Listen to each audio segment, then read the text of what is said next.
go ahead for those for the people watching who don't really know you, just go ahead and give a brief introduction, who you are, where you're tuning in from, and a little bit about how you got started on your trading journey. Most definitely, most definitely. So, my name is Carlos Sanders from Oklahoma City, Oklahoma. If you ever heard of that place, it's kind of boring, but it's my hometown and I love it, and I would never trade it for the world. As far as my trading journey, I started trading. It will be 16 years this July. It's been a very, very wonderful experience so far, and yeah, trust me, it's been a lot of dark days, but for the last about 6.5 years, I've been able to stay consistently profitable. So it's been a blessing. Okay, I love to hear it. And that's what these interviews are really all about. We want to hear about the highs, the lows, the ups, the downs. Because, one thing about this industry, right? There's a lot of marketers and there's a lot of people who aren't always 100% honest about the journey, right? Marketers sure know how to spin a good narrative. They want to paint it like, you can play this game on easy mode and there's really no such thing, right? I mean, to me, it sounds like you spent nearly a decade of your career in Forex trading before you really got things down pat. Am I hearing that correctly? 100%, 100%. And just to piggyback on the narrative, you're definitely right.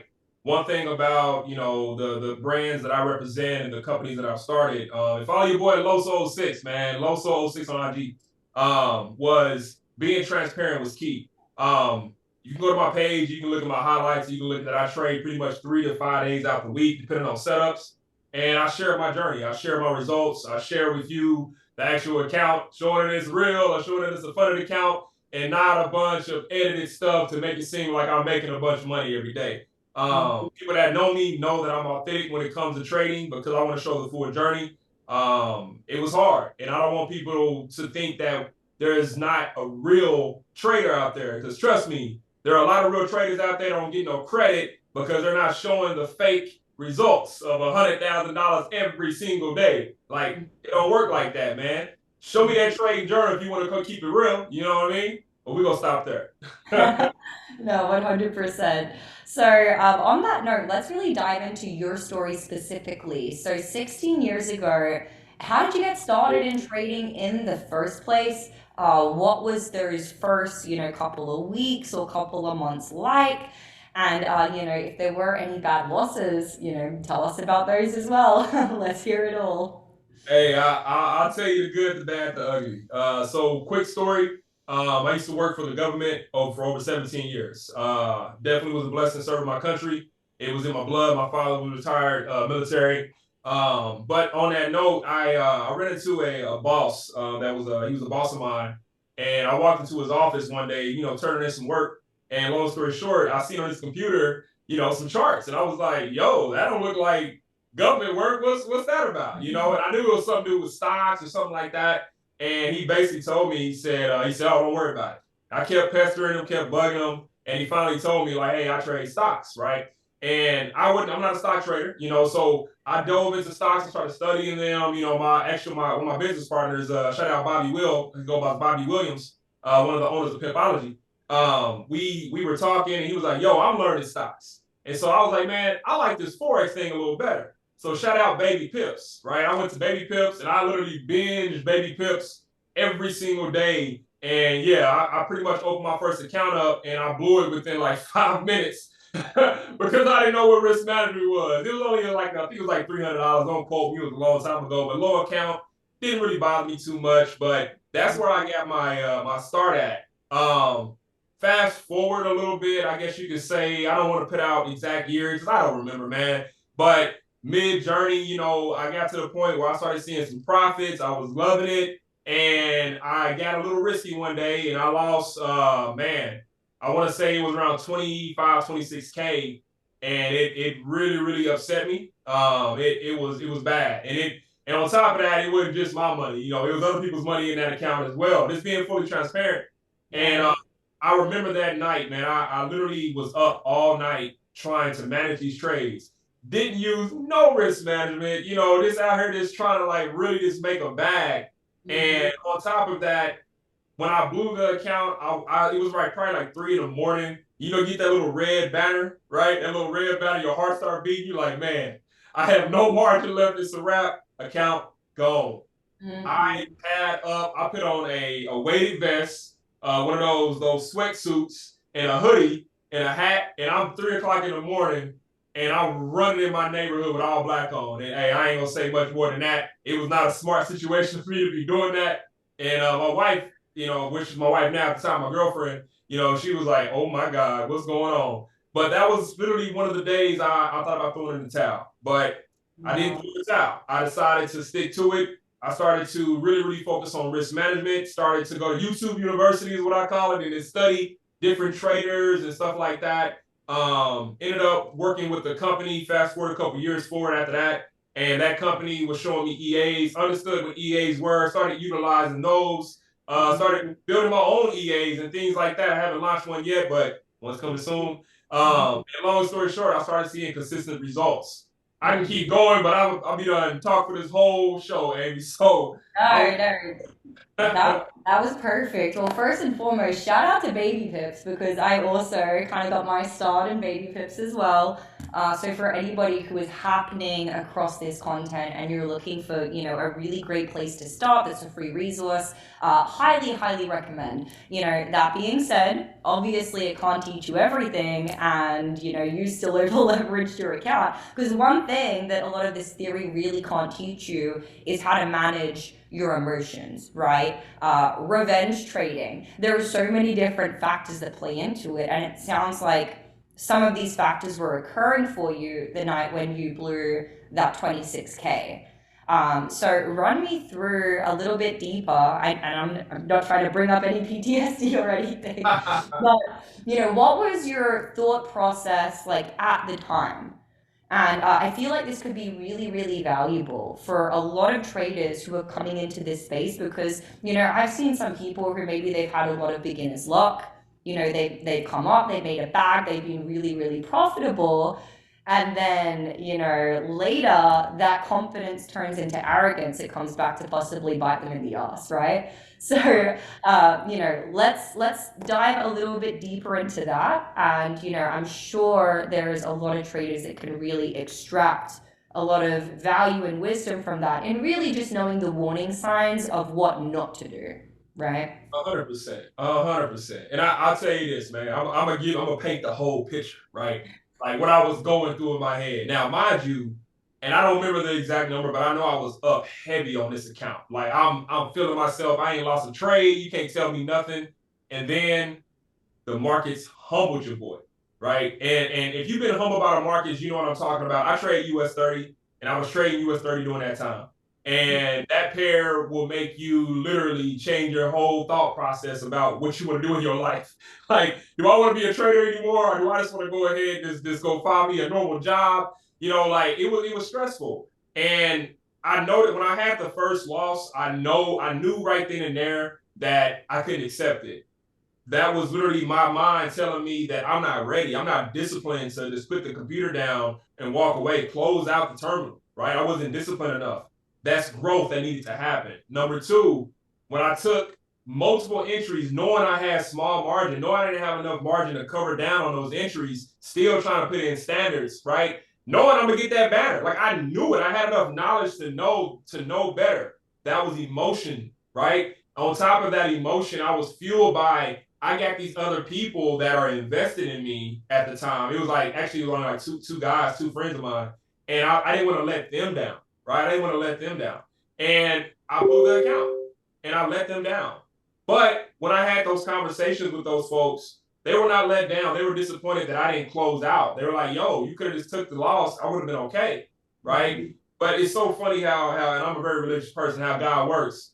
Those same individuals with minus one, are still believers in me. They still support me and literally are still trying to invest in me because they've seen my confidence go a different direction with trading. And they also notice that I'm not shooting for a home run every day. You dig? I want a base hit, right? I shoot for $300 minimum. right? A day. Now, most people look at that and say that ain't no money. Well, it ain't that much unless you know how to manage. And also, I copy trade to my funded accounts, right? So during that time frame, when I started getting my thought process down and understanding discipline, I went demo for like, man, a wow to get my mental right. But I treated that demo account like real money, right? Right. And I was able to turn that demo account into something perfect. And I'm like, yo, I knew what I've been missing. It wasn't my strategy, it was my discipline and my risk management, right? Mm-hmm. After that, that's when I started being a developer. And that's something I ain't gonna talk about on this call, but I built my own product tool. I built my own tool to help me manage my risk. And I used that thing for years, and I finally brought it to the field, to the public, as one of my first products as an actual Forex developer now. So that's pretty much the story about it. And like, digging a little deeper and put on that onion back a little bit more. All the emotions, I mean, the sleepless nights, all of that's gonna happen. But whoever is watching this video and whoever is like hopefully getting inspired by my story a little bit, I'm gonna tell you right now, don't ever throw in the towel. Don't ever throw in the towel. It's going to be dark nights, and you're gonna have more than one. Okay, you're gonna blow an account. You're gonna have drawdown. You're gonna lose a trade. It comes with the territory. Once you realize that you do not control the markets, and then you understand that as long as you win more than you lose, you will be a profitable trader. 100%. Oh, I love that. There is so much we could go into from here, so much value to extract. But one thing I really want to bring it back to that I think a lot of people really overlook is, dude, the power of just going back to demo and really just mastering your craft. And I feel like a lot of people are really unable to do that. They're unable to treat it as if it's a fake account simulating real money in the live market. Do you think that's like an ego thing? Like, why do you think that that is? That people really can't take the time to just master their craft using a demo account? Is it because they need skin in the game? What is that mindset? And do you have any like hacks, I guess you could call them, to be able to, get around that? Yeah. So I'll start with the hack, and I'll piggyback on the other question. So when it comes to the hack, if y'all didn't notice what I said, I will copy from my live account to my funded accounts, and not the other way around. Now, for me, in my mental, if I see $20,000 worth of drawdown, I'm freaking out, right? But if I see $200 worth of drawdown, I ain't too nervous. Okay, I'm still working on my emotionals and my discipline, so I keep my master account at a certain level. Okay, and I make sure when I'm copying to my other accounts, I'm not really looking at those accounts. I'm letting the trade play out. I'm only taking top setups, man. I'm not out here just like trying to force trades. I let the market come to me. I don't run after it, right? So I have my settings, things like that set up on TradingView. I have alerts that come in on my dashboard when I know it's time for me to take my trade. And literally, I'm in front of my computer for no more than 2 hours. Anything more than that, then at that point, I can't trade for the day. If my setup ain't came, I'm not trading. Okay, and that's because I don't want to chase the dollar. I want the dollar to come to me because I can maximize it at that point. You get what I'm saying? A plus setups are always gonna be better than B and C's all day long. You ain't gonna see them every day, but when you see them, you maximize on them. So that's one of the things that I do to be able to really make sure my mental is in the right spot. Mm-hmm. And what was the other question you asked? So I was just saying, why do you think it is that people are unable to really use a demo account and treat it like the perfect test bed, training bed for their actual live trading? Because it's such an incredible thing that all traders have at their disposal, and it's literally free. You can go to any broker, create a demo account, and select the exact dollar amount that you want simulated in the live market, and project the results, the actual daily, weekly, monthly income you could be earning, and you could master that. But so many people don't. And I think that was something that was really key in your story. Correct me if I'm wrong, but you said even after you've been trading for several years, you went back to demo. You were able to humble yourself. You didn't have an ego involved with it. And for me, maybe this is just my speculation, but I feel like maybe a big part of the reason why people can't just go back to a demo account is a little bit because of their ego. That's just my speculation. So curious to know your thoughts on that. Yeah. Just as well as, in general, why do you think more people aren't utilizing this totally free resource that could really help them master their craft? You know, um, I'm glad you brought that point up because I promise you this, and this is my theory. So anybody out there watching this, man, hopefully you don't get upset with this theory, but a lot of people want instant gratification without skin of time in work, right? Like it took me a long time to become profitable. Now best believe I'm not the smartest Crayola in the actual box. I'm just not. And I knew that. It was a lot of disabilities I had in my life, in my head. ADHD and all kind of stuff like that. That it's hard for me to focus on things. So I know people that have picked up trading within like a few months and they can go live and they doing way better than me using my products. And I'm like, yo, that gives me a lot of peace and happiness. I don't care about if somebody's making more money than me. That's the biggest problem. Like everybody wants to be that Instagram person that's like, yo, man, I did $82,000 in 2 minutes today. And it's like, all right, that's cool. I know traders that actually do that for real.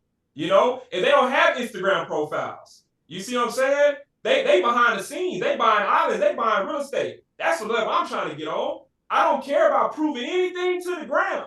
I'm trying to get a bag to take care of my family, right? Ego, pride, and all that's out of there. So when I'm trading, I'm risking what I can afford to risk on one of my accounts, and I'm growing that thing. I ain't blowing an account in I don't know how many years. I don't even know what blowing an account feel like anymore. You get what I'm saying? But it took a long time to get to that point. Stop doing it for the gram. Stop trying to prove something to somebody else and prove it to yourself. When somebody comes to me and says, "Well, hey man, I'm trying to make $1,000 a day," you just now started, bro. You trying to get a rack a day? Like, you know how much risk you gotta have out there to get a rack a day? Like, oh, I can handle it. Yeah, you say that when you blow that 10K account in a couple of weeks, you be looking back like, what did I do wrong? Now you blaming the products. Now you blaming everybody but yourself, right? If you can't literally risk it, why are you playing with it? You feel me?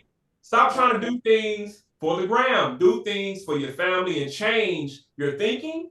And also make sure you put passion behind why you're trading. When I put passion behind why I was trading, I prayed the same prayer every single day.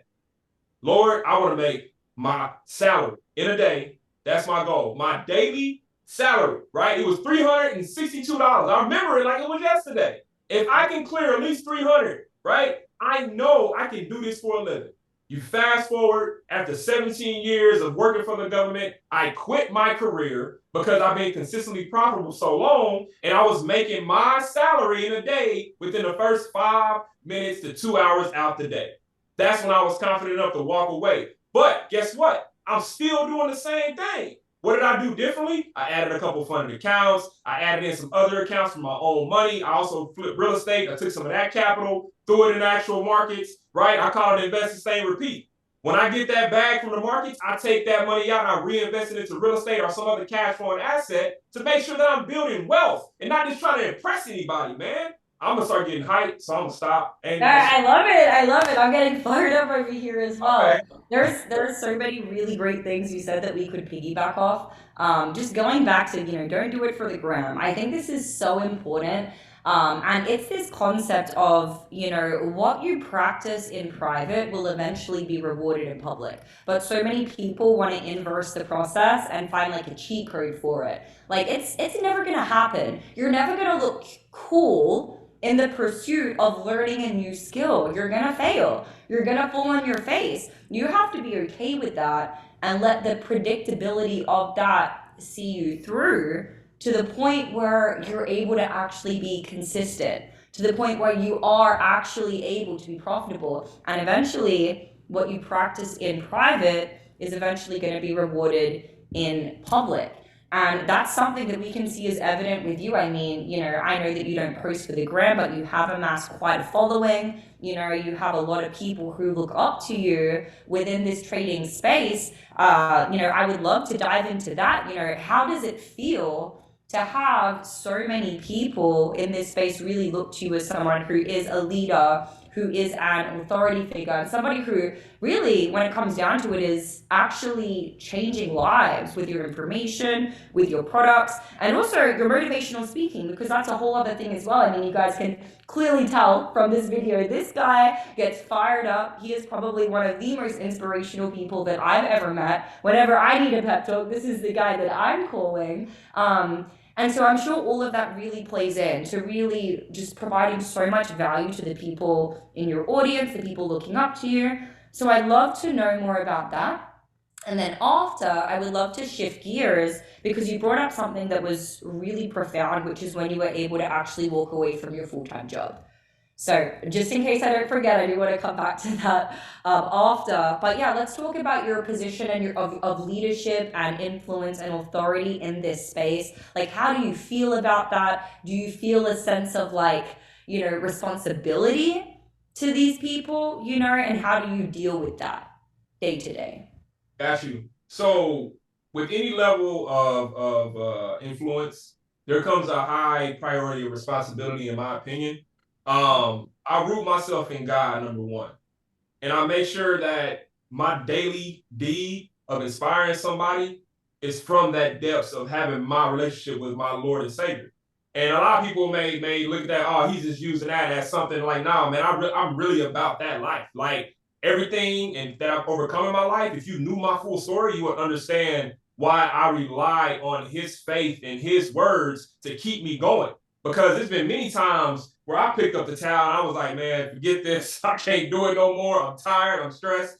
My wife would see me in here crying, see me here praising the Lord, trying to get my motivation and my confidence where it can be to sustain being a full-time entrepreneur. It's not easy, right? And I'm not the kind of person that's going to be fugazi or walk around and act like everything is perfect when I know I have my dark days as well. And when I have my dark days, I may go online and tell people like, yo, it's getting rough. It's been a rough week, whatever it may be, because I like to share the real journey.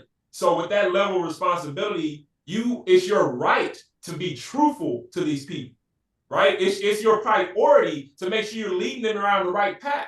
You know, my close friend of mine and my mother used to say this to me all the time, and she would say, you have people's blood in your hands, and I used to be like, what does that even mean? People's blood is in my hands. I used to have friends that would follow me, and they would do things that I would do when I was doing stupid stuff, right? They would do the stupid stuff with me, but when I did the positive stuff, they would do the positive stuff with me. What does that mean? You influence people.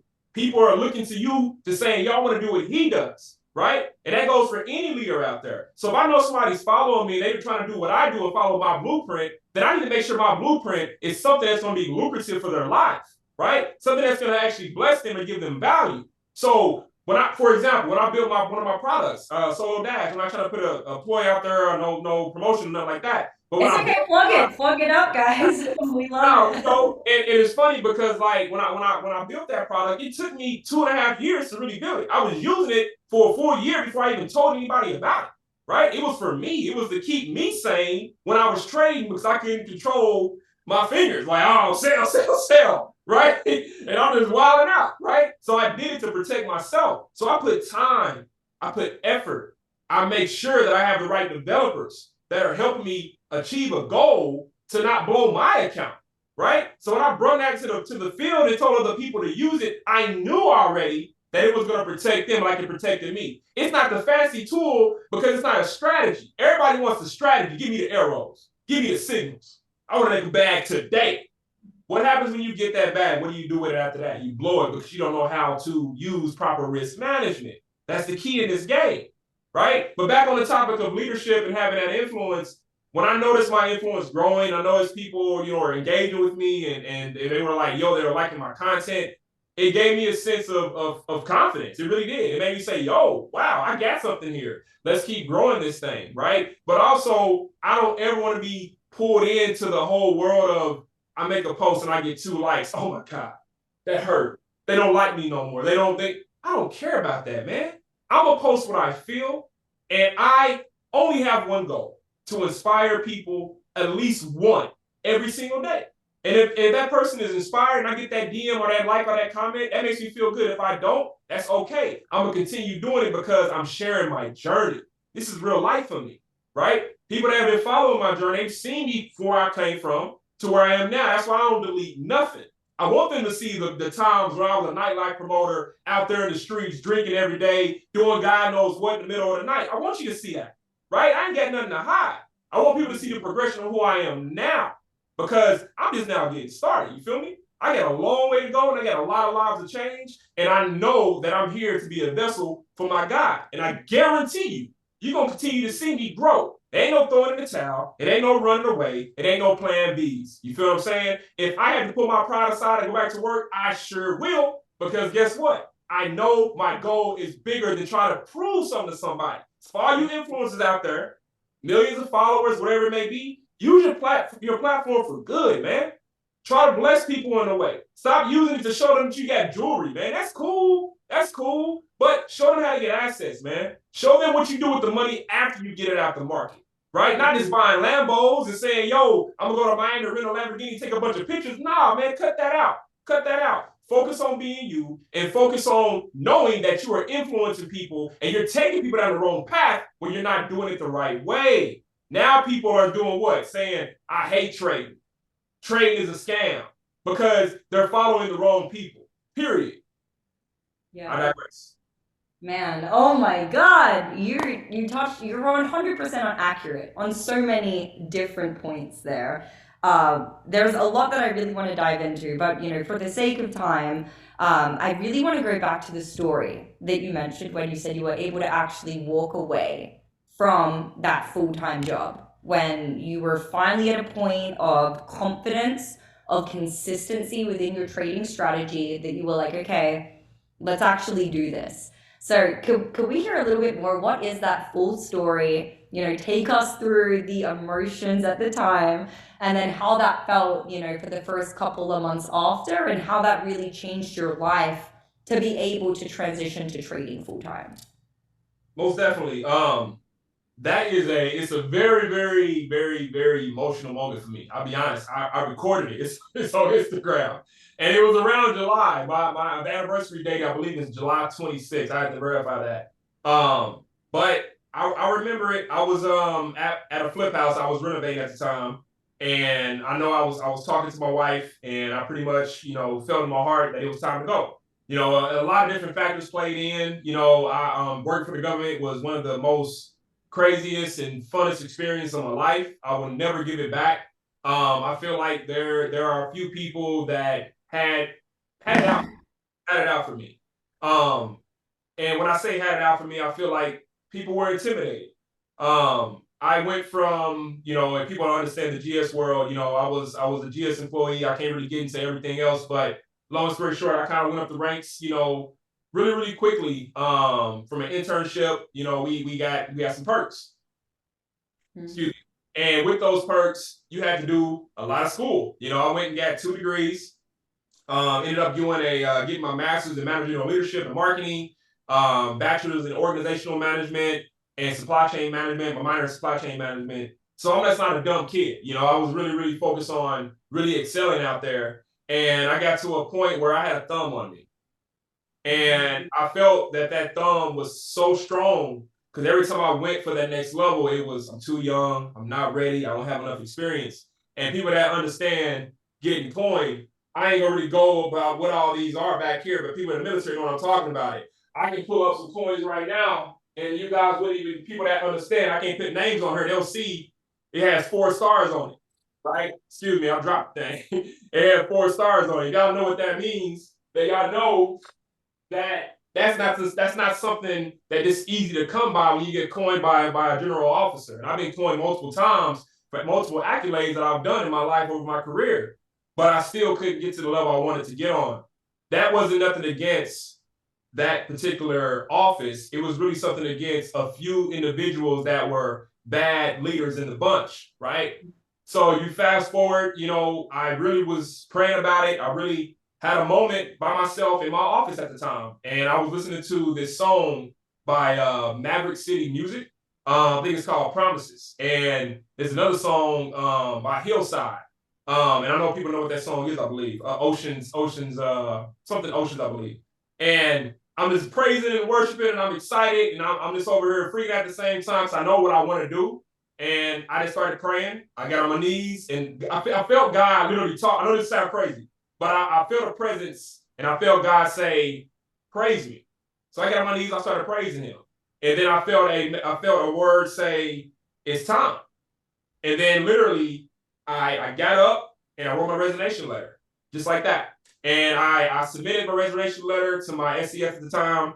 they call me like, yo, what's really going on? Come to the office type stuff. I go to the office, go to my first line at the time. I'm gonna call him Mr. W. I ain't gonna say his name. But he asked me a very, very, very clear question. And it was funny because you can tell he was nervous. He said, is it something I did? Is that the reason you're quitting? And I looked at him and I crossed my legs and I said, is it? Because it was something he did. I'm not going to go into that because this call is not about that. People will hear my story one day. But when I walked out of that office with my wife, we both had a sense of stress that's being lifted off of us, right? And you fast forward, it's about to be 3 years in about a couple of weeks of my anniversary of not having a 9 to 5. Where I come from, that's very, very huge. And again, I didn't walk away from no $30,000, $40,000 a year salary. I walked away from a well over 6 figure salary. And I think about it all the time, like I need to make the right decision, But I also know that I'm accomplished. I have my accolades. I have my degrees. I have everything I need. If I ever have to go back into that sector, there's no pride here. That's the difference. I'm not going to let my family suffer. When I went on this mission to be a full-time entrepreneur, I told myself that I'm going to put my family in a better position. And the only way I can do that is by controlling my own journey. This is my journey, and this is my story. And right now, we're about to be on chapter 3. You feel me? And once we get through chapter 3, the goal is to keep on building chapters. And every chapter is going to be progression in life. That doesn't mean material. That just means that whatever I have on my vision board, which is not in this picture, you see it's over here in the corner, those are the things I'm working on, right? It's more than just financial freedom, y'all. It's time freedom. It's assets. It's making sure that you do the things you love. Make a list of things that you want to do in this world and go and do them because you have no other opportunity. There's no round 2 in life. It's just one. So it's time to focus on doing the things that you want to do. And if you fail, it's okay to take 3 steps back to propel 30 steps forward. Just don't be the idiot sitting in the house saying, I ain't got a job. Go get one. Go drive an Uber. Go drive a Lyft. Go do DoorDash. Ain't nothing above me. If I have a bad day in the market, I promise you, I'm going to be the first things. Hey, man, I need to go deliver some of these pizzas because I got to get my capital back up. I know where I left the money. I left it in the market. It's easy to go find, go master it, and go get it back times 10. You know what I mean? So that's pretty much like the story of me leaving the job. And again, like I said, my 3rd year anniversary is coming up this July, and it's a beautiful feeling. I mean, it's scary at times. I'll be honest. I'm always like, wow, is this real? And I catch myself at the house like when I'm done trading, I'm like, what else is there to do at this point? So I'm always trying to make sure I'm staying busy, starting new businesses and new brands and stuff like that. Right, right. And putting out more content as well. That's one thing, because I've known you for the last 3, probably nearly 4 years. And I remember when you walked away from that job. And it's crazy to think that it's been 3 years already. But one thing that you have really elevated on is being able to actually, put out content, share your story, share your journey. I mean, you were always doing it. But, I'm sure that not having the responsibility of your full-time job, your government job all the time, you've really been able to focus more so on number one, just continuing to master, refine, perfect your skill, but then also legacy, right? And the impact and being able to, how can I serve the most amount of people possible, right? And, I know that you're working on that in multiple different ways with your motivation, with the tools that you're equipping the average person with, to allow them to kind of bypass a lot of this trial and error that we went through, right? A lot of this mental game, like you said, with the risk management stuff. All of that is really, really key. And it's been really great learning more about your past. What I want to know is, where do you see the future? So recently, you have partnered up with Funded Forex. Obviously, we are a funding company. We fund traders like Los, highly proficient traders with large amounts of capital to go ahead and trade. Lurs is just getting started, you know, with our platform, but I believe you worked with other funding companies in the past. So just tell us a little bit, when did you come across the concept of, you know, being able to be funded for Forex, these funding companies? How did that change the game for you when it came to your actual trading strategy? And with funded Forex, you know, what are you excited for with that partnership? And what are you excited for in the future? Got you. So, man, prop firms. So I'll be honest with y'all. Like when I first started trading, there were no such thing. Like there were private money lenders and stuff like that that you can go and grab capital from and pay like a interest rate every single month on it. And that was the only option. I did it for real estate like that, hard money lending and things like that. Private lending. So when you fast forward, I think the first prop firm I seen was FTMO.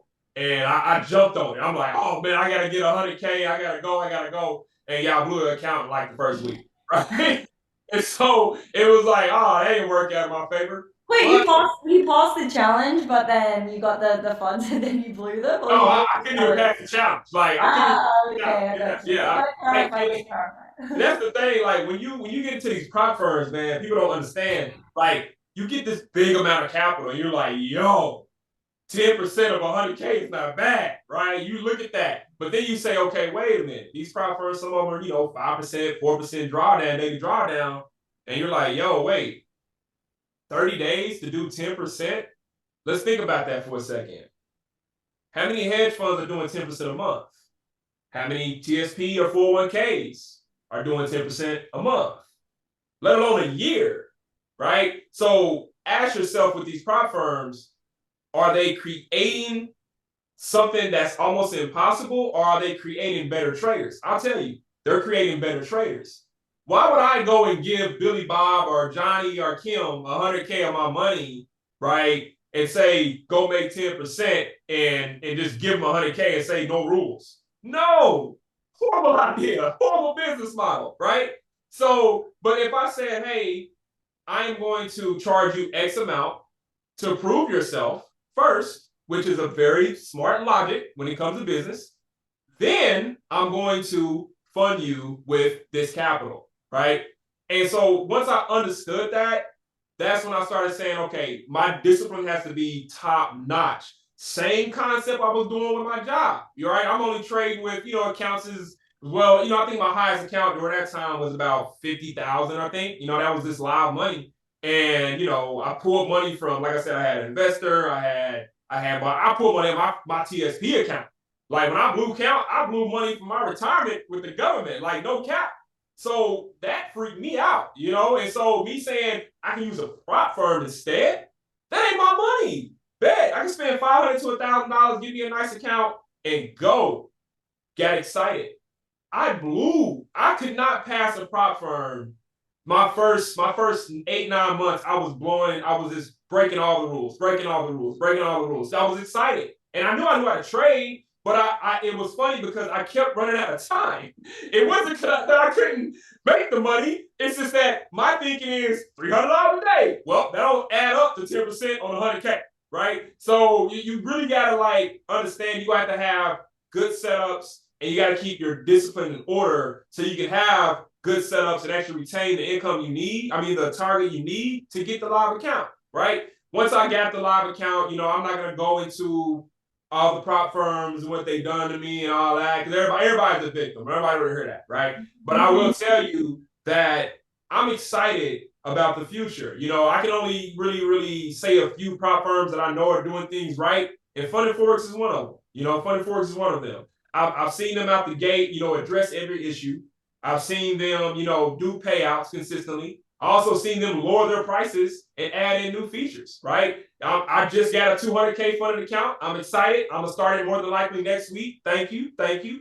I've been kind of quiet about it, but I'm excited to start it, and I'm excited to partner with Funded Forex because my goal is really to make sure whoever I am, utilizing as a prop firm is that they're doing right. Because guess what I'm doing? I'm sharing the narrative with my community. And if I got people that believe in me and what I'm doing, I can't take them down a dark road. I got to put them in position to win, right? Not for them just to do something for me to feel good about what I'm putting in the atmosphere. You know what I mean? So that's pretty much my journey with funded forex. Like I said, I'm gonna start next week, and the goal is to go ahead and get close to these payouts. If I'm not mistaken, they do payouts every Friday, right? So that's pretty dope, you know. So I'm Correct. looking forward to Yeah. that. You know, I'm the kind of person that if I get since I got my account, I don't have to worry about no deadlines, nothing like that. Make your money and get away from the markets, man. There's no need to make the money and give it back. Get your payouts, treat it like a paycheck, and watch that bank account continue to grow. Yes, sir. Well, Lurs, I am so excited to see your journey here at Funded Forex. I'm sure we're going to be having another one of these interviews here in probably, I'd say maybe a month from now, right? Let's give you about a month of sample space. We're going to go back. We'll probably even, take a look at some of those trading results, show you guys full transparency, because again, we're not about the cap over here. We're 100% real, raw, and honest, as I'm sure you've already gathered from this interview with Los today. This is one of the most genuine people I know, and I'm so excited to see your journey unfold here. Any final last thoughts that you want to share with everybody before we wrap up? I would say to anybody that's watching and tuning in, whatever you're doing in this forex game or this day trading game, just know one thing: it's not gonna come overnight. It's not gonna come overnight. You know, my journey was a lot longer than others. I've seen a lot of people become successful very quickly, and that's fine. Do not compare yourself to those other people. Focus on your journey and focus on what you need to do for your family, and I promise you, you will see success at the end of the journey. God bless y'all. Yes, I love it. Thank you guys so much for tuning in and watching this video. Again, my name is Amy Dangerfield. This is Lou Sanders coming to you from another Funded Forex interview, and we'll see you guys in the next video. Bye.